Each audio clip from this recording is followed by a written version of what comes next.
40 نخلة، هات شهود. جاب شهود، خلاص ما ترجع؟ قال ما أرجع. النخلة لي؟ قال النخلة لك. ذهب إلى النبي صلى الله عليه وسلم قال يا رسول الله إذا أخذت تلك النخلة وأعطيتك إياها هل لي تلك النخلة في الجنة؟ قال نعم. قال فهي لك، فهي لك. واستشهد في أحد أبو الدحداح. إيش قال النبي صلى الله عليه وسلم؟ كم من عذق رداح لأبي الدحداح في الجنة. خلاص نال الجائزة من الله سبحانه وتعالى. لازم تتعلم لتعمل، لا تحضر خطبة الجمعة أو درس أو تسمع في طريقك إلا لتعرف الحق. وإذا عرفت مسألة أنت فيها مقصر حاول تبذل فيها، إن كانت واجبا اعمله، إن كان محرما اتركه، إن كان مستحبا افعله ولو مرة. قال أحمد، الإمام أحمد رحمه الله: ما رويت حديثا، كم روى من أحاديث، ما رويت حديثا إلا عملت به ولو مرة لأكون من أهله. وقد رويت أن النبي صلى الله عليه وسلم احتجم وأعطى الحجام دينارا فاحتجمت وأعطيت الحجام دينارا. يقصد أن الحجام ما كان يعطى دينار. تعرف الدينار 4 جرام وربع ذهب، 24 قيراط، هذا الدينار. ما كانوا يعطونه دينار للحجام، بس لأن النبي أكرم ذلك الحجام بدينار قال وأنا سأكرم هذا الحجام بدينار. لهذه الدرجة. هكذا تتغير الحياة، يتحول الإنسان إلى إنسان متجه إلى الله. هكذا كأن أبواب الجنة أصبحت مفتوحة له، والطريق أصبح ممهدا، وأصبح يسري نحو رضوان الله عز وجل. لا يبيت يوم القيامة إلا عند باب الجنة.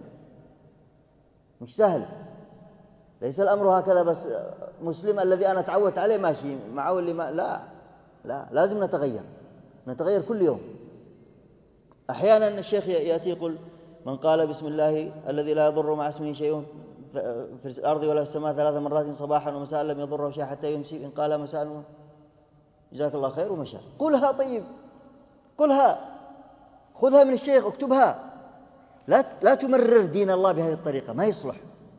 الأصل أن نعمل بالعلم. بعض الصحابة كان يعمل قبل أن يأتي العلم، من كثر ما تشبعوا بالإسلام أصبحوا يلهمون الحق قبل أن ينزل الوحي به.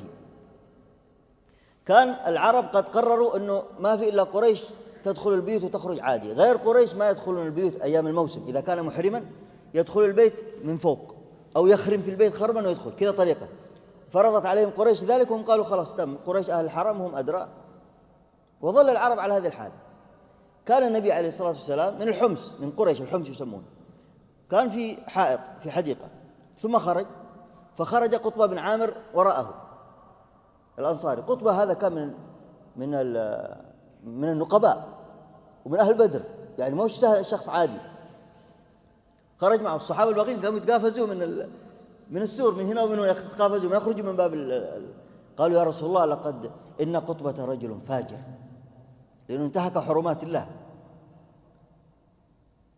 قال ماذا فعل؟ قال خرج معك من الباب.